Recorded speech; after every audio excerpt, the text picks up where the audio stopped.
Hola, este es otro Papá que se respeta, en un jueves de papás.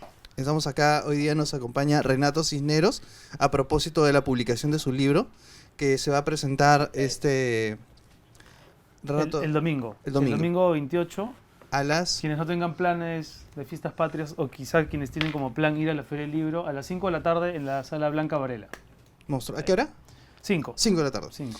De hecho, nos reúne acá a poder conversar un poco de la experiencia de papá que Renato ha expresado en su libro. Este no es un espacio, evidentemente, de crítica literaria. No vamos a hacer una reflexión de... Exacto, no podríamos, pero sí nos interesa mucho este perfil de Renato como papá, ¿no, Julio?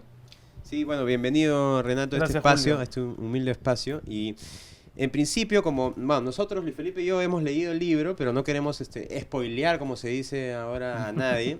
Entonces estaría bueno tal vez que Renato le presente al grupo inmenso de padres y madres que nos siguen de qué trata el libro y que le cuente un poquito de qué va. Ahí solo es una crónica, es una novela. ¿Cómo lo presentarías tú? Es curioso porque en algunas entrevistas hay gente que se refiere al libro como una novela. Para mí es un diario en el sentido de que tiene una estructura fragmentada, son anotaciones, algunas más largas que otras, que a diferencia de los diarios clásicos, literarios, cuenta una historia, ¿no? Por lo general lo que encontramos en un diario literario son reflexiones, apuntes Claro. sobre distintos temas. Aquí todo gira en torno a una experiencia, ¿no? La de un hombre de 41 años que va a convertirse en padre y que poco a poco va dejando constancia de su fascinación por el tema, pero también de su pánico por lo que va a ocurrir en 9 meses, ¿no? Yo siempre digo, cuando supe que iba a ser papá, al principio lo que veía como mi familia, la familia de mi esposa y todos, era efectivamente una cigüeña que avanzaba lentamente trayendo una criatura en el pico, Ajá. pero en algún momento se convirtió en un aerolito que a velocidad crucero anunciaba que iba a impactar en el lugar donde yo estaba, ¿no? Entonces es eso, es la historia de un hombre que va a convertirse en padre y que tiene un montón de dudas, de miedos, inquietudes que no puede compartir con su esposa porque lo que las mujeres embarazadas necesitan es tener al lado a alguien que les proyecte una mínima seguridad y confianza, ¿no? Y las cosas que salían de mi cabeza tenían que ver más con el miedo, con pensar mucho en mi padre, en qué tipo de padre voy a ser, cómo esta experiencia va a transformar quizá para siempre mis actividades. Y bueno, esa es un poco la historia, ¿no? Hay una crisis que se desencadena y creo, sin habérmelo planteado, que el libro también termina siendo un pretexto para hablar de la masculinidad, ¿no? De lo que se espera de nosotros cuando vamos a convertirnos en padres, cuando ya somos padres, y la verdad de las cosas, ¿no? Que no necesariamente somos personas muy seguras, nos volvemos tan dubitativos como cualquiera. Ujú. Y como siento que de esas cosas no se habla mucho, o se está hablando recién, quería que con este libro no solamente contar las cosas que yo viví, sino también tratar de despertar en los lectores la pregunta de ¿estoy hecho para ser padre? ¿No? Ujú. Para mucha gente, no sé, la cultura nos ha inoculado la idea de que a veces la paternidad es la realización personal, y para muchos ciertamente lo es, pero no para todos, ¿no? No Claro. todos tienen esa cuota de generosidad que la paternidad exige. Y me gustaría que la gente se lo planteara también, Sí, ¿no? todos somos padres y seres humanos completamente distintos, pero creo que lo que no cabe duda es que el ser padre por primera vez es una transformación, Total. ¿no? Total. Sí. ¿Cuáles son esas cosas que se han transformado en ti? 3 cosas, 4 cosas que tú crees que en estos tiempos. Bueno, para empezar los hábitos, ¿no? Porque evidentemente yo me dedico como ustedes, ¿no? Nos hemos conocido en el periódico y mi rutina siempre, por lo menos en los últimos años, la había diseñado de tal manera que pudiera tener todas las mañanas para poder leer y escribir, que son las actividades a las que más me dedico. Y claro, eso ya evidentemente, apenas nació Julieta, quedó de lado, ¿no? Porque todo estaba un poco en función de la niña. En realidad teníamos que descubrir de qué manera organizarnos. Una reformulación del Sí, tiempo, claro. o sea, para efectos prácticos lo que más cambió fue eso, ¿no? Mis hábitos de trabajo. Porque a diferencia de alguien que está en planilla y que puede pedir licencia de paternidad, que era uno de los títulos previstos para el libro, yo no tenía empleador, ¿no?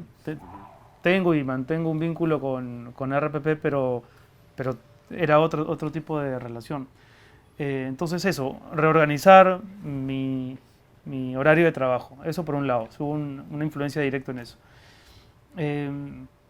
Después en el hecho, yo soy absolutamente noctámbulo y me gusta ir al cine y me gusta ir al teatro, entonces había también un tema de privaciones entre comillas, porque dejaba de ir, pero era para pasar tiempo con mi hija.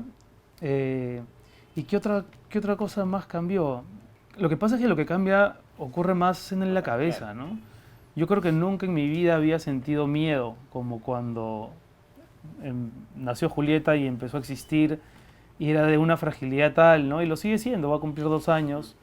Y nunca me había enfrentado a esa sensación de no querer realmente que nada me pase a mí durante un buen tiempo. Porque hasta antes, no sé, uno no piensas nunca piensas tanto en ti y en el futuro, ¿no? Entonces eso y una sensación de responsabilidad que tampoco había tenido nunca antes. Con trabajos, con estudios, siempre había un punto en el que tú sabías que podías manejar las cosas. En cambio ahora, creo que esas 2 palabras son las que yo más asociaría con cosas que ocurrieron de pronto, ¿no? Yo nunca traigo el celular acá al programa, pero acá tenía algunas anotaciones a partir de la lectura del libro y creo que es el momento porque hay un momento en el que tú dices quiero estar solo y al mismo tiempo acabar con mi soledad, ¿no? Entonces, porque además tú empiezas a narrar, sin spoiler por supuesto nada, tú empiezas a narrar desde que conoces a tu esposa y desde esos momentos en los que estabas soltero y un poco libre y haciendo un poco, ¿no?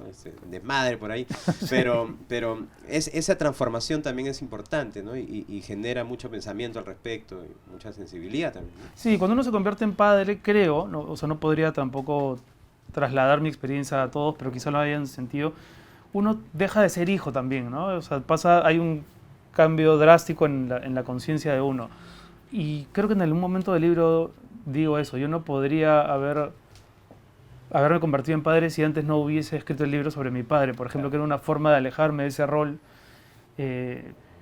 Y por otro lado, también hay una aparente contradicción, ¿no? Porque efectivamente yo soy alguien que ha vivido mucho tiempo solo, que le gusta su soledad, pero al mismo tiempo ser padre significa no estar solo nunca más. Uno puede divorciarse, puede incluso alejarse no sé, de la pareja, de los amigos, pero de los hijos nunca, ¿no? Y por más que haya padres que abandonan a sus hijos, es un abandono físico, geográfico, pero jamás se te va ese hijo de la cabeza. Entonces era ya para siempre estar acompañado, ¿no? Claro. Y era acabar con la soledad aun cuando pudieras tener un estilo de vida solitario. Y es interesante también porque los hombres normalmente pasamos por un proceso de aprender y de sentirnos papás. En las mujeres es automático, o sea, llevas el niño, la niña, y ya eres mamá. Los hombres pasamos por el proceso de ir sintiéndonos poco a poco responsables, obviamente queremos a la pareja, buscamos que esté bien, pero el tema es muy psicológico de la transformación. A mí me pasó cuando adornaba la habitación de Sofía. Antes de que nazca. Antes de que naciera y elegía la cuna, elegía como un poco como lo que tú contabas, ¿no? Y ahí, con esas cositas que iban apareciendo en la habitación, pintar las paredes, me iba sintiendo poco a poco más papá que ayer. Claro. Entonces es una suma de cosas que van pasando hasta que ya está ahí. Claro, pero aún así cuando el bebé ya está en tus brazos, todavía no es que lo tienes tan claro. Es como tú decías, es como una película, es como que algo que estoy viviendo un momento que yo mismo ni me lo creo, ¿no? Sí. Y además y es un proceso complicado. Pero tú has explorado bastante este proceso. Siento que a ratos puede ser hasta desgarrador el testimonio, el diario, el sentir. Y en la literatura tampoco es algo que se haya explorado mucho. Es decir, mucho es el padre, la relación incluso con la madre. Pero respecto de los hijos, recuerdo incluso una entrevista una vez le hicimos en una revista a Siglo por ese periodo cuando era papá.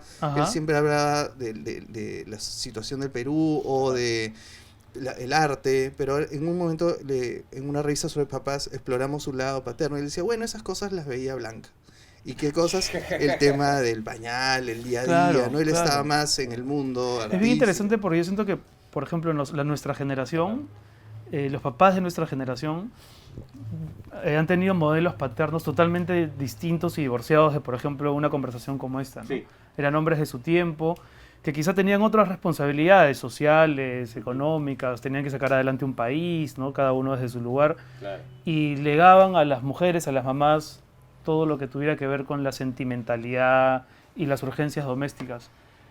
Y la nuestra creo que es la primera generación de hombres que, sabiendo que venimos de ese tipo de molde, problematizamos estas cosas y decimos, no, también nosotros queremos involucrarnos, pero tenemos miedo y tenemos determinadas inseguridades y nos gusta. Y lo que tú decías es verdad. Yo me aprendí a no utilizar la palabra instinto porque siempre hablaba del instinto materno. Ya después tuve varias conversaciones donde me hicieron ver que instinto quizás sea un concepto equivocado. Ya. Pero sí veía que en Natalia, como en muchas otras mujeres, había una evidente transformación que era notoria, pero que ella se aclimataba con mucha más facilidad al hecho de la maternidad. Quizá porque lo había deseado desde siempre. Y para mí la transformación era más, no sé, más enrevesada, más complicada. Y ahí me he dado cuenta, las mujeres yo creo que tienen una predisposición distinta a la de los hombres. Y me gustaba la idea de poder conversar de eso con alguien, ¿no? Pero todavía hay muchos hombres que son renuentes a hablar de estas cosas. Todavía tenemos más reuniones para hablar de fútbol. Claro, sí, No, exacto, y de exacto. otras cosas.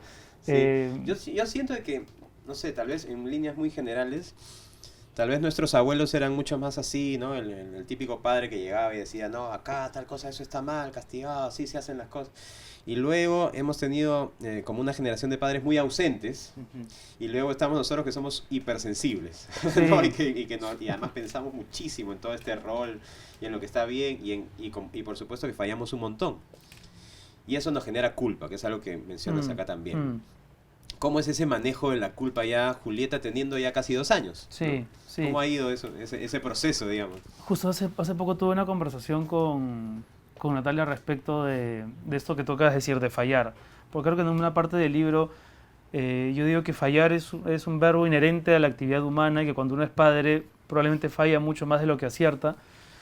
Y no me refería a que todos los días uno comete errores, que probablemente sí, sino que somos erráticos. Claro. Y a veces también vivimos bajo la idea de que uno como padre tiene que ser modélico, coherente, infalible. Eso creo que trataban de proyectar nuestros padres en nosotros, ¿no? Por eso quizá preferían no hablar de su intimidad ni de aquellas zonas en las que el error es mucho más posible o visible. El tema de la culpa. Ahora, estudié en un colegio religioso, ¿no? Entonces creo que tengo inoculada la idea de la culpa y trato de, más que despejarla, de matizarla con, no sé, con otro tipo de lecturas y hábitos. Pero creo que también siempre va a estar, en el sentido de que, bueno, lo que pasa es que en el libro hay una parte en la que no quiero tampoco spoilear, pero la crisis, cuando uno está en crisis, de pronto toma una serie de decisiones que con el paso del tiempo no parecen las mejores. Entonces yo también creo que escribí el libro para contarle a mi hija las cosas que yo había vivido ese año y poder tener con ella algún día una conversación, ¿no? Algo que quizá nuestros padres jamás hubiesen hecho, ¿no? Dejar registrado por escrito algo para conversarlo con nosotros más adelante. Entonces sí, me ilusiona que también el libro se pueda entender como una carta a una destinataria que todavía no está en el mundo, pero todavía no está facultada para leer el libro. Y seguramente hablaremos ahí de culpa, ¿no? De las cosas que en su momento me generaron a mí miedo, paranoia, que me hicieron tomar distancia. Entonces sí, creo que no sé si hay una forma de trabajar la culpa, pero por otro lado también, no sé si les pasa a ustedes, estoy seguro de que sí, pero así como uno nunca más vuelve a estar solo cuando tiene un hijo, también con el hijo o la hija, sobre todo cuando son mujeres, Que es nuestro caso, descubres por primera vez, por lo menos en mi caso, un amor absolutamente desinteresado. Porque incluso por muy enamorado que uno esté de su esposa, siempre hubo en un momento algún interés, ¿no? De conquistarla, de casarse con ella y tal. Pero con las niñas, no sé, con las hijas ocurre que, o me pasa a mí, que por primera vez experimento un amor en el que solamente me importa recibir como retribución, no sé, un aplauso, una sonrisa, ¿no? Claro. Y eso puede ser más que suficiente, ¿no? ¿Y de dónde crees que radica este miedo a la paternidad? A mí me pasaba bastante que también tenía, o sea, igual me trataba de mostrar con Rocío muy seguro, muy estoy contigo. Así. Y después Pero- cerrás la puerta del baño y Claro, te agarrás de no, las Yo paredes. creo que a nosotros ya no nos sale ya. Sí. ¿No? O sea, simplemente... No, de hecho, nos obliga. la primera reacción que recuerdo que tuve cuando ya había dado a luz y estaban pasando a mi hija en esta cajita transparente que la llevan a donde están los bebés a limpiarlos, yo me encerré en el baño un rato y me lavé la cara y estaba agitado, rojo, estaba nervioso, Claro. ¿no? Pero durante ese periodo, una idea que siempre volvía a mí para ver si me calmaba era, ya somos casi 7.000 millones de personas en el mundo. Lo que voy a hacer no tiene nada de extraordinario. Es decir, ya hay millones de papás desde no sé cuántas generaciones Claro. que están haciendo esto. Y como tú dices, no todos están preparados, no todos incluso deberían ser papás. Hay gente Exacto. que claramente no debería ser padre. Entonces no es algo extraordinario, tampoco digo que sea fácil. Pero ¿cómo tú has logrado lidiar con ese miedo? ¿De dónde venía y cómo has logrado lidiar con eso? A ver, yo creo que el miedo venía de... Por un lado, creo que tenía que ver con el miedo a hacerme responsable, ¿no? Eso por un lado, de tomarme la vida ahora sí en serio. Porque claro, también alguien podría pensar que el matrimonio es ese primer paso para tomarse la vida en serio. Pero para mí ha sido con la paternidad, ¿no? El matrimonio tenía otras implicancias y por supuesto era asumir ya una vida en pareja, ¿no? Con la idea de que sea para toda la vida y tal. Pero la paternidad es otro vínculo, ¿no? Por eso decía hace un rato, uno puede divorciarse, pero no puede divorciarse de los hijos. Por un lado era el miedo a cambiar de vida, a hacerme responsable, tal vez también a replicar algo del modelo paterno del que yo vengo, ¿no? Como tú decías, nuestros padres han sido más como, nuestros abuelos más estrictos, nuestros padres más ausentes, y yo creo que es inevitable, por más que uno matice el modelo y que con su propia singularidad y personal cree un nuevo modelo, igual creo que a veces aflora el origen, ¿no? Y a veces me doy cuenta cuando mi hija tiene algún tipo de rabieta, a veces me sale un poco el gen autoritario. Y tal vez porque, no sé, quizá con mi padre la relación no había sido todo lo cercana y amical que me hubiese gustado, ¿no? Creo que por ahí, creo que el miedo venía por ahí. Pero después, rápidamente el miedo es contrastado con la fascinación de ver una criatura que va reproduciéndote a ti mismo también, ¿no? Los niños copian, imitan, pero eligen qué cosa imitar. Y eso es bien interesante porque uno quiere transmitirles determinadas cosas y ellos aprenden otras, ¿no? Algunas de las que tú quieres transmitirles seguramente las adoptan, pero de pronto te sorprenden repitiendo lo que tú no esperabas que ellos, ¿no? Se lo dejaran grabado. Y entonces es como un laboratorio, Sí, ¿no? claro. Además es un laboratorio donde el experimento parece ser el hijo, pero en realidad el experimento es el padre. Te ves contrastado constantemente, ¿no? Son como Sí. un espejo, pero al mismo tiempo, no sé, a veces Amara imita mi risa y yo digo, no sé, para mí es como algo súper significativo y al mismo tiempo es como un chiste, ¿no? Sí, y te vuelves a conectar con cosas del mundo que habían estado ahí siempre, Sí. que se habían vuelto mecánicas, rutinarias, pero que a través de los ojos de tu hija vuelven a ser asombrosas, ¿no? Y vuelven no sé, a deslumbrarte como la primera vez. Que por cierto, no lo recuerdas porque teníamos 1 o 2 años la Por primera vez supuesto. que, no sé, que vimos el mar o que vimos una lámpara de determinadas formas, ¿no? Entonces es como de alguna manera recuperar eso que perdimos muy, muy pronto, ¿no? Y te doblega al mismo tiempo cuando tú tratas de ser autoritario, decir esto no se hace, qué sé yo, y hace un gesto o algo y tú te ríes y la fregas, y tu esposa además te dice, ¿cómo va a hacer caso así? Se te está riendo, ¿no? Ahora, y además es Ese interesante tipo- que el hecho de que nosotros nos ha tocado ser padres en una época donde la paternidad en general está súper discutida, ¿no? Ujú. O sea, si uno piensa en los modelos de padres que incluso los medios reflejaban antes, no tienen nada que ver con los padres fallidos, erráticos, Sí. que hoy pululan por todas las series, películas y narrativas, ¿no? Hoy el padre no es esa figura de la autoridad. Hay un ensayista que se llama Blas Matamoro, argentino, y él dice algo así como: el padre ha cambiado, pero lo paternal no. O sea, sigue habiendo algunas instancias donde uno tiene respecto de otro sujeto una actitud filial. Por ejemplo, el predicador religioso, el ídolo musical, el político, que siguen ejerciendo esa especie como de potestad. Pero el padre en la sociedad es un sujeto más falible, ¿no? Al Sí. que ya no se le respeta tanto. Y a Sí. nosotros nos ha tocado ser papás en ese contexto, ¿no? Sí, y en nuestro entorno a veces no se nos respeta porque somos los que no hacemos, los que se nos cae el bebé y ese tipo de cosas, ¿no? ¿Y cómo, digamos, y sobre este rol en este momento, cuando tú, por ejemplo, escribiste una columna y justamente hablabas del instinto y cayeron algunas críticas, es decir, ¿es un momento mejor para ser papá? ¿Es en el que podemos exteriorizar estos miedos? Has escrito una novela de un montón de páginas, no sé si la palabra es correcta, dramatizando una situación que para otros simplemente se va a quedar guardada y nunca se va a exteriorizar.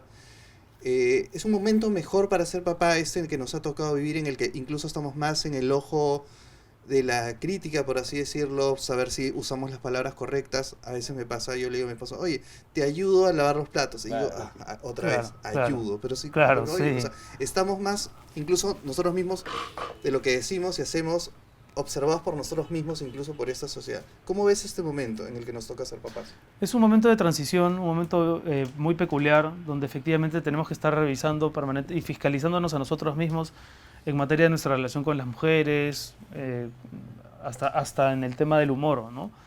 Ya cosas de las que antes te reías, ahora ya no te dan tanta risa, o sientes que no deberían darte tanta risa y tratas de pulirlo, ¿no? A ver, no sé si es un mejor momento, creo que es el único momento en el que vamos a poder ejercer la paternidad, entonces no hay cómo contrastarlo. O sea, no nos ha tocado ser padres en los 70s y no nos va a tocar ser padre probablemente en 20 años. Entonces, yo lo que siento, por ejemplo, es que sí es una operación más delicada. Que yo cuento en el libro que cuando supe que iba a ser padre quería ser papá de un niño, quería tener un hijo por estas cosas que la cultura también siempre transmite, ¿no? El hijo te asegura la supervivencia del apellido, con el hijo se genera una complicidad mayor, el hijo puede, no sé, con el hijo puedes ir al estadio, hacer estas determinadas cosas, estampas masculinas de toda la vida.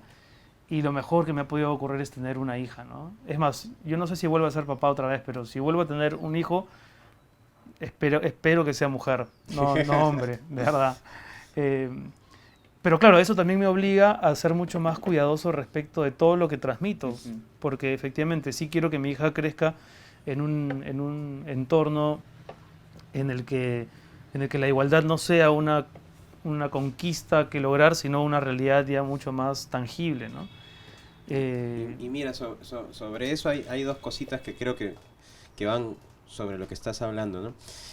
La primera es vivir en Lima o en Madrid, Sí. ¿no? Que además es algo que nosotros normalmente conversamos en los programas, que estamos en una ciudad en la que no creemos que nuestras hijas realmente puedan tener la libertad plena, una libertad plena, ¿no? O sea, cuando Amara tenga 13 años y quiera salir al parque sola, Sí. probablemente yo le diga que no lo puede hacer porque tengo miedo de que le pase algo, ¿no? Entonces, ¿prefieres vivir en Madrid teniendo una hija? ¿Cómo es esto? Y otra cosa, como para ir terminando, que tú dices que has reconquistado la pureza al ser papá, ¿no? Sí. Y no sé si tiene que ver, pero yo no puedo ya ver Walking Dead nunca más. O sea, de verdad no puedo. Simplemente ya hay algo que ha cambiado en mí, ¿no? Y se ha trasladado a otro espacio más sensible. A mí lo que me pasa es que, claro, te vuelves también sensible a noticias que tienen que ver con niños, ¿no? Eso sin duda. Sí, claro. Antes, por supuesto, me mortificaban y me indignaban las noticias que tenían que ver con abusos a niños, pero ahora a veces hasta visualizo a mi hija en ese tipo de situaciones y me da pánico, ¿no? Entonces ya no solamente es indignación, sino es miedo, es asco, es sentir que la noticia te atraviesa de otra manera. Si prefiero vivir en Madrid, bueno, por mi hija sí, ¿no? Mi hija, tenemos un un parque a 100 metros de donde vivimos y verla crecer con esa rutina de ir y volver sin problemas de seguridad, para alguien que ha crecido en una ciudad, ¿no? En una época como nosotros tres, donde el terror está normalizado, entonces sí que eso es impagable, ¿no? Madrid tiene otros problemas, es una sociedad que también, por supuesto, la madrileña, digo, la española en general, no sé, convencional hasta cierto punto, pero la ciudad es muy inclusiva y hay gente de todas partes y sí quiero que ella crezca viendo esas diferencias y coexistiendo con ellas, ¿no? Pero también el hecho de crecer allá es acá porque me obliga a mí a tener otra relación con el Perú, porque sí quiero explicarle el Perú y contarle de qué país venimos y eso no ocurriría si viviésemos acá, ¿no? Entonces creo que para mí eso es también un desafío y en la medida de lo posible trataremos de que sea así.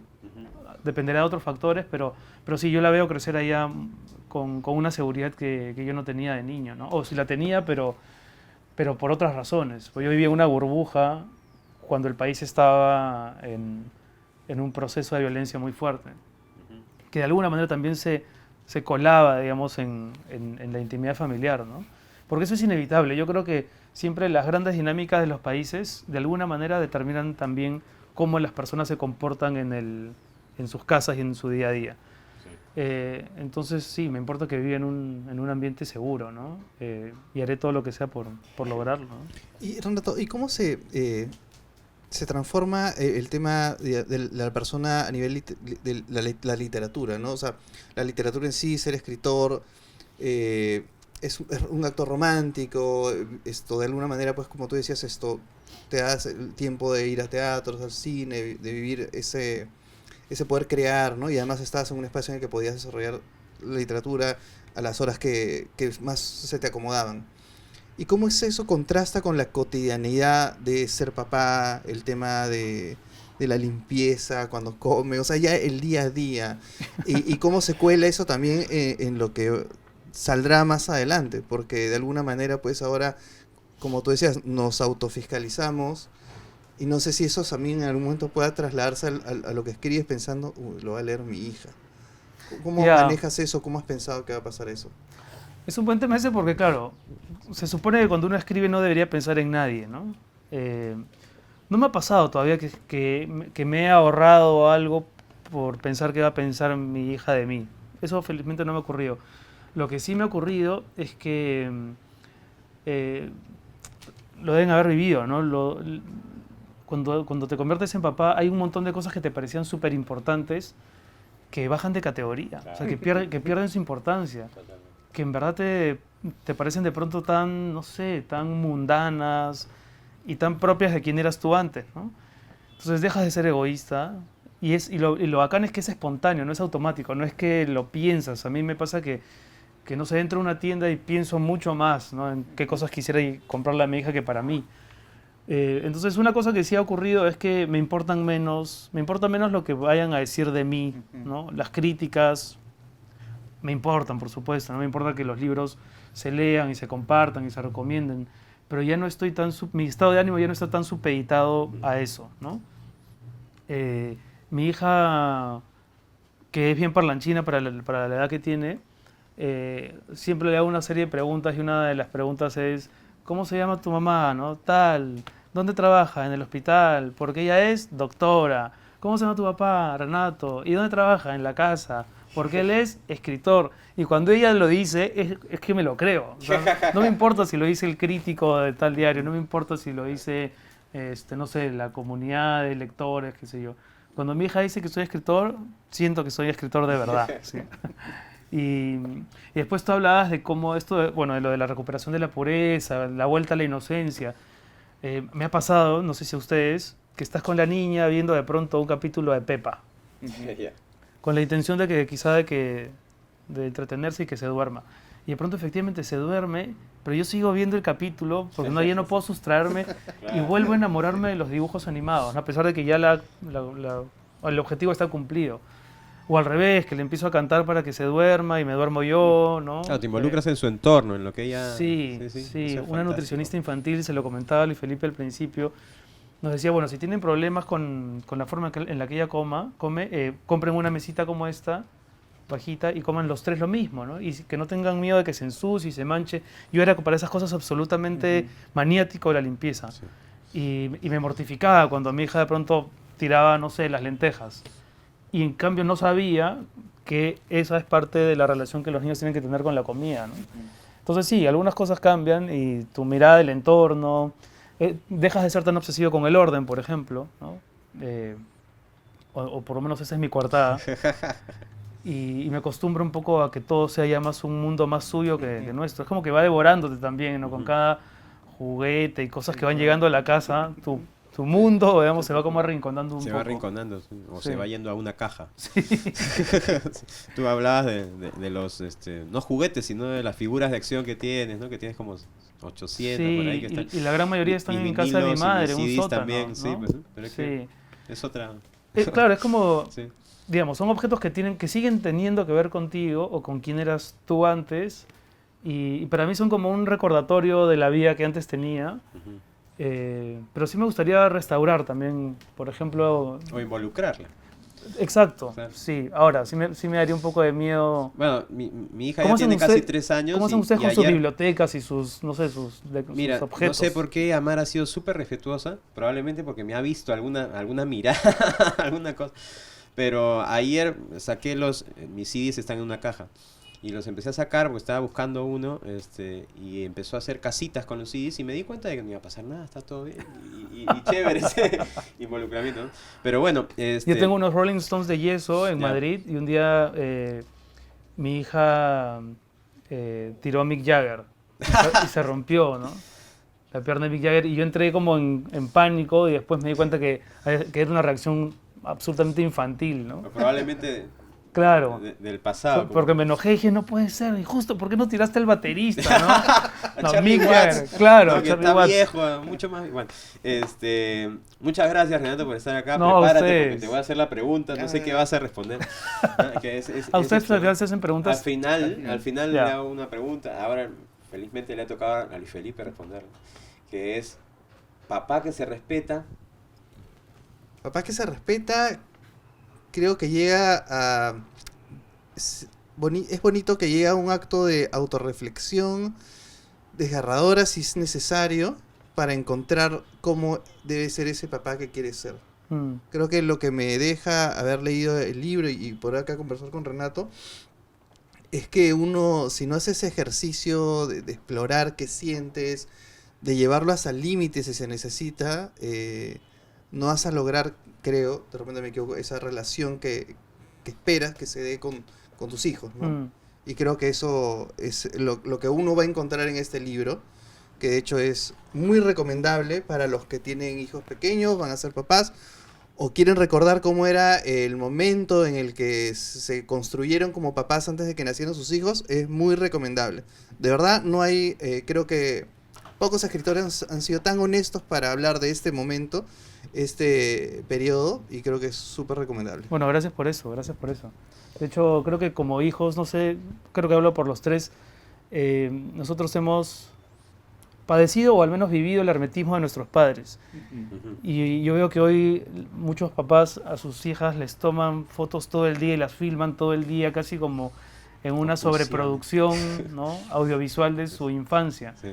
Y yo quería hacer lo mismo, digamos, con la escritura, ¿no? O sea, contarle absolutamente todo para que el día de mañana, algún día del futuro, tengamos una conversación pendiente. ¿Te has ¿no? imaginado cómo va a ser ese momento? ¿A qué edad tendrá, Uf, qué edad tendrá no, Julieta? no. Por momentos digo, ya quiero que llegue ese momento de tener una conversación con mi hija, así personal, digamos, honesta y tal, pero por otro quisiera prolongar esta etapa en la que es una maravilla constante, ¿no?, que te deslumbra, te asombra, te reta, te desafía, Ujú. te saca lágrimas inesperadas, te conecta con el pasado, Sí. ¿no? Todo eso pasa con los hijos, pero uno no lo sabe hasta que lo vive. En realidad Ajá. suena tan cliché ahora que lo digo, y nada de lo que te adviertan antes te sirve realmente, porque es una relación tan personal que toda la consejería sirve y no sirve al mismo tiempo, ¿no? Sí, pues claro. ¿no? Es útil y desechable a la Además vez. todo el mundo se mete. Todos. Todo el mundo se mete. Todos, ¿no? Y, sí. y esa es en verdad tu experiencia, ¿no? Rocío me ha hecho acordar que te demos algo para Ajá, hacerlo. sí. es verdad. Pero Tráelo, Pero, tráelo, ¿y tráelo. la pregunta, él no te hace la pregunta a ti también? No, ¿O? felizmente en este programa es una vez por programa, así que ya está. Además lo he hecho muy bien. A ver, ven. Y por ejemplo, yo me acuerdo que tú tocabas. Yo hago música, claro. ¿Y has dejado de hacerla por la paternidad? No, ¿O porque cómo lo has además mi combinado? esposa es música. Ya, es la la. genial. Entonces, yo Claro, es soy inevitable el seguir así. feliz guitarrista de la la ahora. ¿no? Ya, Así que- claro. Pero tenemos un presente el para... muñeco oficial de Manja, papá qué que se bonito, qué bonito. respeta. Para Sí. tu hijita o para ti, para tu colección. Es la primera vez que aparece en el ¿Ah, sí? programa, además, sí. Súper bonito. Julieta, ahí justo va a cumplir 2 años pronto, así que se lo llevo. Qué bonito. De hecho, ¿Esto lo- tenemos lo mandaron a otro- hacer, o? Sí, lo mandamos a hacer. Tenemos otro para un concurso que íbamos a explicar las reglas para en el Facebook. Para... Lo haremos pronto, Ajá. no sabemos cuáles son. Pronto vamos Sí. a hacer, a ver si es que quieren tenerlo y a ver si con eso producimos más. Ujú. Y bueno, hasta un próximo Jueves de Papás. Renato va a estar este 28 de julio Sí, a las 5 de la tarde. 5 de la tarde en el Blanca Varela, ahí en la Feria del Libro. No dejen de ir, que va a estar súper interesante y vas a autografiar. Sí, vamos a hablar del libro, Ajá. de todos los temas que están en el libro y después va a haber una firma para los que quieran ir. Va a estar muy, Perfecto. va a estar Nos muy vemos bien. entonces en la FIL. Nosotros estuvimos hace 2 días, Ujú. o sea, el martes 23. Además el 28, claro, el 28 mi hija cumple un mes más, así Ajá. que sí, creo que voy a estar visiblemente emocionado. Perfecto. Nos vemos entonces ahí en la FIL y hasta el próximo Jueves de Papás. Papás.